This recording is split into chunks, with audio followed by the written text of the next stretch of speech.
Oh wow, there's this door. How do you open this? Wow, it rotates. Oh my god. Oh, there's this hovering board. Wow, this set. Jay? Okay. You don't remember who he is? We had Super M. We had Actually, there was Shiny, only one, NCT, Monster X. T by T. Rain has bad taste. I can say that. And let's have BTS on the show. My god, they are horrible. They are the worst shit I've seen. Period. What the f am I supposed to see here? That's the I'm point. so pissed off.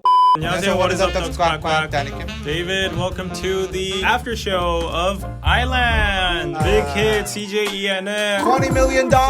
Big studio. Believe Flab. A lot of handsome 16-year-old boys. Okay.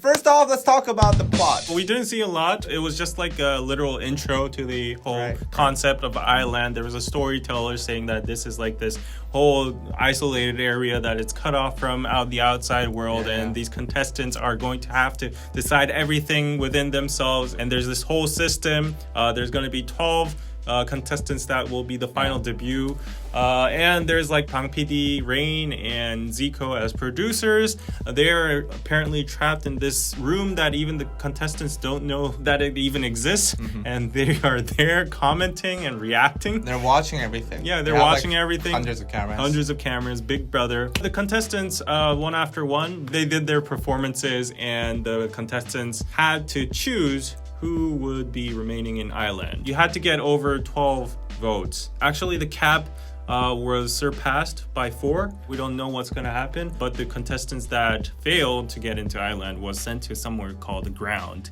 And What a shitty name. anyways, there's a lot of things going on, but I feel like it was just like the setting, the introduction of the whole Island stuff. Not a lot going on. And the interesting premise is that the contestants, they did the vote themselves. So the first 16 participants were chosen by the contestants themselves as a vote. And another interesting aspect is that when you're at the ground, you cannot debut. And if you're in the island, you can debut, but it's a rotating door, so people can be voted out of the island, and then someone from the ground can go back into the island. It's a continuous competition internally, so it's interesting. Okay, so what do you think about the overall concept? So the system itself, I really am interested in. I'm gonna be looking forward to how they'll manage to run things here. So far, we've seen a fair amount of shows where we get to choose, or some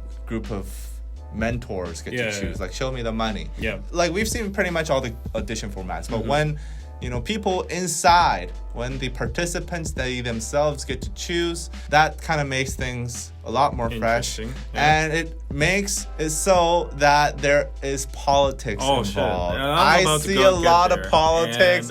I see this more of as a political reality than a K-pop reality now, because when they were first performing and everybody was like kind of shy, they didn't want to like perform first. Everyone's like nice, like, oh, he performed first, like he's good. Everybody was nice at the beginning. Everybody was like, oh, like regardless of whether the performance is good or not, everybody was just raising their hands. Okay, he can go. He can go to the island.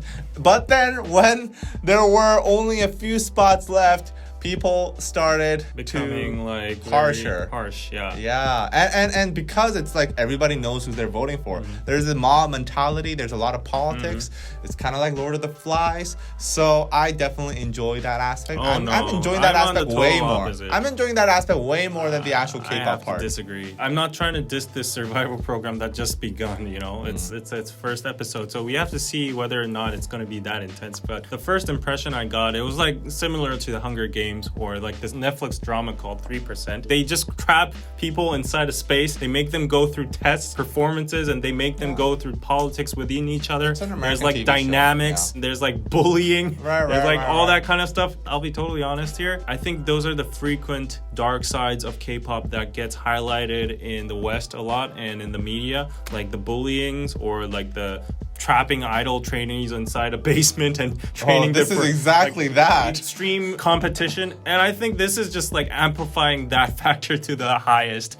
And I don't know about this. And to be honest, like, if you want it to be a survival program, I can respect this independent new concept, but it has to be fair at the end. I don't think politics can always be fair. For example, what I examined in the first episode was I examined that this Vietnam member or this Right. Japanese member, they didn't have any friends. They were just by themselves. While the other big hit trainees or the Korean trainees, they all knew each other. They were like, oh, when someone appears, like, oh, it's that Hyung. Like, he's so good. Like, he's been training for that. They all knew each other. And if you have that kind of bias, I guess, and that affects your voting, the dynamics in politics. So personally, I kind of agree with you. Yeah. The Vietnamese guy, I actually thought he was very good. Yeah. His performance, but then he was voted out very harshly, and I personally think that also had to do with the fact that he was Vietnamese. Exactly. So they felt less guilty because they had this cultural barrier. Yeah. It wasn't because Like, they were oh. racist, but it was because, like, okay, if I vote against Koreans, like we all talk the same language, we all know the same culture, so it feels bad. You know, it feels bad that, okay, they're gonna talk shit about me now. But when it's just this single Vietnamese guy, he doesn't have anyone to talk shit about you with. Right. I think those kind of dynamics at the end, it will change for sure as the program goes on. I hope it changes in a constructive, healthy way. But if not, you know how all survival programs go, like the producers intentionally try to create conflict and tears and all that kind of stuff. I don't think it's going to be a very healthy experience for those It'll be contestants. funner though. Do you want fun or do you want healthy? I know, for the rates, it has to be fun. Yo. For the people. Do you not watch TV? But I don't think this is going to be healthy if you keep on, you know, making these young idol trainees compete and trying to gain that, you know, spot. It's just not going to be very healthy. Well, they signed up for the show. It's not like they're like, oh no, why did you have to kidnap me for this show? They literally auditioned for this program, so I don't know why you're complaining. And personally, you said it was not fair. Well, here's what I think. While performance, you know, skill, dancing ability, vocal ability, that's all great. But another great aspect of K-pop, and very important, is personality. Let's face it, like that's like half the show, right? Yeah. Teamwork is important. To have great teamwork, it can't be just like, you know, a good dancer by yourself. You need like some chemistry there. This internal voting kind of allows for the unlikable people to be weeded out. Okay, while I agree like 90% to that, there are alternative scenarios like like the good guy, the one that best shines guy. out. Right. People are gonna go against him. Oh, I can't compete with him. So that's the fun part. That's gonna be the fun part. Bot him out. More about the concept. What do you think about the judges or panels or the mentors? Well, I don't even know what to call them right now. I feel like they're very detached from the thing, and do you think they're gonna be detached for the whole? No. Right? They're gonna intervene in some point, right? I also feel like, you know, it's a very weird mix. So Rain, Bang Si-hyuk, and Zico, I think they're all great, you know, respected people. But at the same time, like it's not the typical mix of people that you would see. It is a weird mix, but I think that's why it makes it great. Because like Bang PD is like the mastermind of producing idols and producing music. Rain is the master of performance. Right. Like he's the top tier. Zico is the trendiest idol out there that has rapping skills, dancing skills, writing skills. He's an all-rounder. So I think it's like a very well mixed combination. But the one thing though, even if it's the first episode, I expected some expertise. I expected some detailed commentary, out of the box insight from these three. But when I saw the first episode, all they said was like, "Oh, he looks really handsome. I think I like him." Bang PD's like, "Oh, I know this guy, and he's supposed to be better." They were saying stuff like that. I'm like, "Okay, Rain, can you please like comment about his dance moves, like this part and that part?" But we didn't see that. It was basically reaction videos, like K-pop reaction videos. Like, "Wow, I like that. Woo, woo, yay!" I also did not enjoy how like basically everybody was like that. Not just the panels, but even the contestants. It was literally very awkward. I understand. I could feel the awkwardness. Every single thing they said was just like reactionary, very one-dimensional. It was like, oh, wow. Wow, this is so cool. Wow. There was no content there. Right. And the worst part, the performance edits. My God, they are horrible. They are the worst shit I've seen. Period. I've seen YouTube edited fan cams be way 100 times better than this. I can't. how the fuck am I supposed to critique this shit when you're not even showing me the proper performance? Like literally every other second, no, not even every 0.5 seconds, they're cutting into some weird ass close up of the feet, of the hands, or some shit like that. I never get to see the full picture, and you know what? That's really goddamn annoying because like, what the hell am I supposed to see there? Yeah, it's supposed to be a performance. And they slow them down and shit, and it's like, yo, what am I supposed to see here? And the sound is shit too. Like sound quality. The mic and stuff. Why is that sounding like shit? I don't understand. But, while I agree that the performance cuts were kind of annoying, they were so annoying. For me, maybe it's because I skipped and stuff like that. I didn't really. Yeah, I wanted to skip, but I wanted to see like, okay, are these guys good? Yeah, but this is why you're not angry. Yeah. You'll be pissed if you have to watch like 23 of those understand. performances. Okay, calm down. The reason I got more annoyed was because they put more focus on the dull reactions than the performances. Like, if I were the producer, I would have put the entire performance and cut down on the reactions. Maybe it was because they didn't have cameramen there. I think they did not look great. Yeah. So they had to find a way to make it look great. The compromise they made was to not include full shots of the performance. That's my theory, because like we've edited videos before and we know like if something looks shitty, we can't like keep on showing that. It's gonna look shitty. Okay, from somebody who watched a fucking entire hour of this shit. Like literally show me the goddamn performance. What the fuck am I supposed to see here? I'm so pissed off. If I can agree, if I can sympathize with these idols, these trainees, like, oh wow, that's amazing. Well, what the is amazing? I can't see shit. Since we only get to see a fraction of the edited version of the performances and stuff, we can't actually assess as the viewers whether this person has real talent or not. It's all an edited version. Right. We don't know what the contestants are seeing. What I'm saying is there should be a consensus. But since it's edited like this, we don't have any kind of tools to agree with them. I think the first issue with the first episode was because it was edited like that and the viewer had absolutely no idea, literally zero idea of who was better or not. I could for sure get an idea of who is not great, but we couldn't tell like 90% of the people apart, right? You know, there was a result that 16 people got into the island. Yeah. We had no idea who these people were. Like, why did they get in? It basically felt like a waste of time for me because once there's a result, there should be fair reasoning behind that result, but there was no reasoning shown to the viewer. Before we go on to picking our favorites, another factor, a huge factor actually, the set and the production quality, the money, the money. We have to talk about this. Did you think the set and all that kind of stuff was worth that money? Because apparently they spent 200억 won. Yeah, it's $20 million. I mean, like, they're gonna probably use it for a long time. This is not gonna be a one and done. I mean, there was like a moving, hovering platform and all. There was like a giant egg. I mean, from Demian predicted that. You know what I am sure of? What? My thoughts about investing in CJENM and also Bighit has kind of dwindled down. They kind of waste their money. I'm like, maybe I should.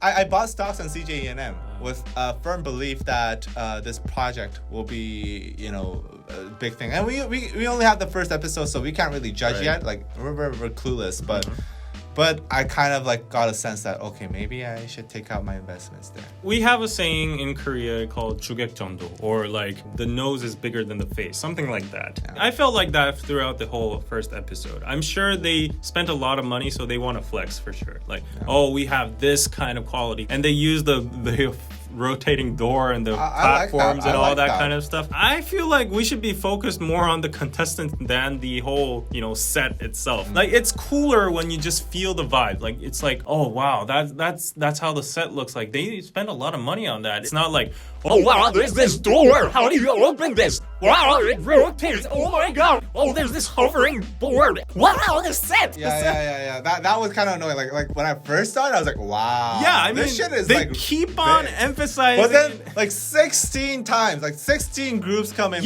down the freaking mountain, and it's like every single time. Wow. Let's be real here. You know, we know like how TV production works. They've seen the set before. It's not the first time they're there. They're grabbing their hands down the mountain. On that goddamn stage before. It's not the first time there. It was like The King, you know? Okay. There was this line from a contestant saying that, oh, there's a nurse room. Oh, right. It's like, who the cares? Well, there's a washing machine. There's a nursing room. Oh, there's running machines. There's No, but I'm kind of excited for that shit, honestly. I want to see the interior too. yeah, that was kind of good annoying. job. Let's talk about some positives here. Okay, let's talk about our favorite members so far. So it was really hard to tell because there was so little screen time for each one. But my favorite definitely is Jay. Jay? Okay. You don't remember who he is? I think I do. 잠깐 Jay 맞나?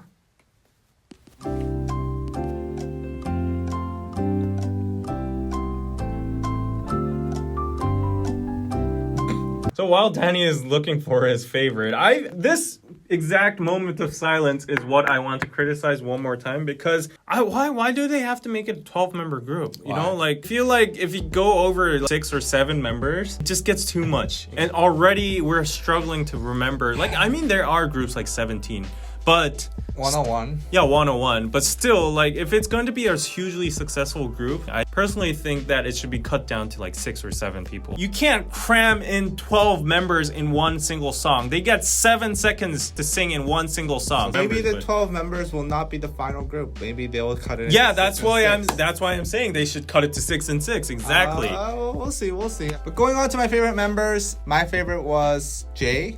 He's the dude that's kind of like very outgoing. He's very expressive. Kind of reminds me of Lee Sung-woo, who's like a very popular Korean soccer player who's like really out there, you know, like doing Instagram and shit like that, and people don't like him. They think he's too expressive, and too like self-indulgent. Yeah. But I kind of like this guy because he's not the typical idol character, like the humble, the naive, the I don't know anything. I don't remember, but what were some kind of moments that he showed that personality? He's the one that talked the most. Oh, okay, but you don't remember. Did you even fucking watch that? I saw this one guy, the first guy who went on the stage. He was desperate as And another guy that I liked was Taki. Oh yeah, the Japanese guy, right? He's like I remember all the Japanese. No, people. I remember his personality because of his like glare, you know, like I'm gonna be a monster, and you know, he also did an extra performance, like the whatever you call that. Yeah. He might lack some kind of talent, some kind of skill or talent in the current phase, but I could feel his energy. And his I think he's gonna become big. His dancing wasn't the best, and people were not impressed there, but I can see it in him. He's a bulldog. Yeah. Anyways, I think Danny was a little bit more personality based on choosing his favorites, but for my... I couldn't see that performance. I was based on the performance factors more, and I choose 3 people, the ones that performed TXT's Crown. It was Youngbin, Kim Seonu, and Jake. Those 3 had amazing teamwork. They had amazing talent and skill. Their vocals were very on par. All the performances were good overall. You know, they've been training for a while. They're all talented. But the thing that really turned me off was their vocal factors.